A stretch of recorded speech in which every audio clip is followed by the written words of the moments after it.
Everyone runs away from pain, dodging the truth it comes with. But you are done with limiting your greatness in the shackles of fear.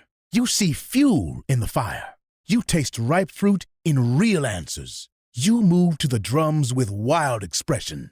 Enter From Pain to Gain, the podcast about identifying pain so you can ultimately gain health and wealth. Because without identifying a mountain, how can you climb it? Here's your host, Ivan Alpha. From Pain to Gain, welcome back. I am going to describe more tips for homeowners, the rental property owners that own homes, to be able to get out of that, right? To get into more multifamily. And there's actually one way you don't even have to get out. You could really just build upon what you have. And the way you do that is, let's say you bought a property. Ideally, before you bought the property, you assessed the property. The basement could be made into a studio, or one of the adjacent rooms could be made into a studio and add a bathroom on there. Or there's a wood shed in the back that could be converted to another type of studio apartment or one bedroom.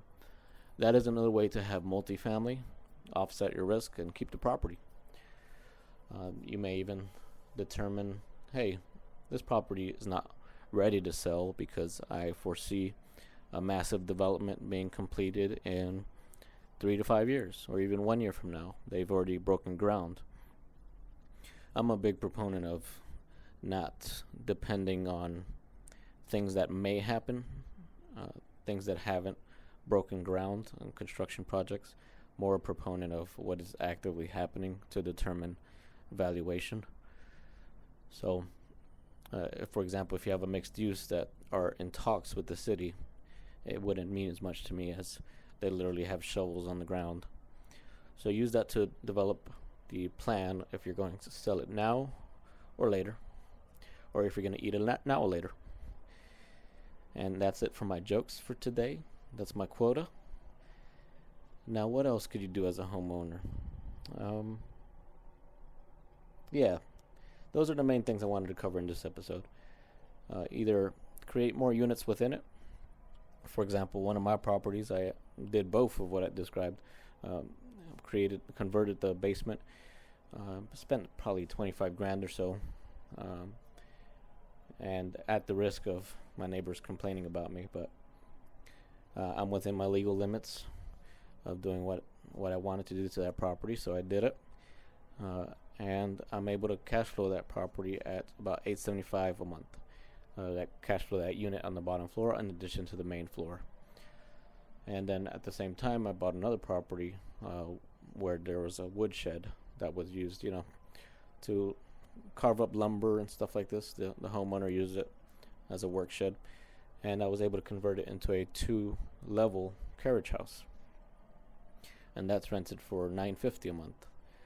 I could probably rent it for more, but it's cash flowing. And then the best part to this, creating units, is that if you compare it to buying an entire house or an apartment building, your risk is exponentially much lower, right?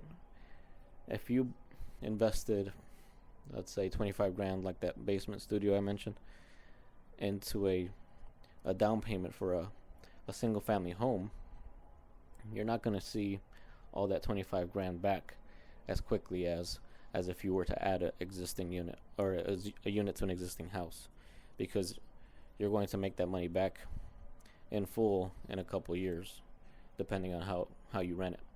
Versus an entire single family home, you're talking about a house that's probably going to need renovations. If we're talking about 20 grand, 25 grand down, it's probably going to be a fixer-upper. So you're probably not going to see your money quickly on the return.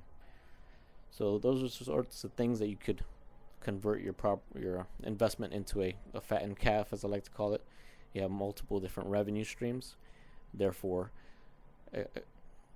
just decreasing exponentially your risk. And that's what you got to do, so you can scale up the affordable housing units available and at the prices that they're available at, so that people can have space to actually move their lives into whatever they want it to be, as opposed to worrying about, I gotta deal with another rent payment again, and I'm just drowning in debt, and I can't even breathe, and just drowning. Folks are drowning. Let's be real. This is our neighbors. Jesus tells us to love on our neighbors, and we're not figuring out ways to do that. So this is I probably should have started this podcast this way, but this is really the crux of why I'm making this, so that we become more aware of the pain, so that we can make gain, not just for ourselves, but for other people. Let them become the best version of themselves. Use their talents to maximum return also, whether that be an investment or otherwise. That's it for the homeowner section. I'm going to move on to multifamilies in the next episode. And I know it's not really something I'm targeting, speaking to the corporation side, but because I'm trying to figure out how to scale this operation more, right? So I'm going to change it up from how I summarized it at the first episode to how you should invest in multifamilies, how you could raise capital for them, basically how you could be a part of scaling up that operation in your city, wherever that is. And I'll give you all the solutions for that. It's probably going to span a couple episodes, but then again, this season is probably going to be ongoing for different strategies and ways you could attack the problem. Because the only way we could fix this is really as a village, as opposed to one person doing everything and losing their minds. Later, y'all.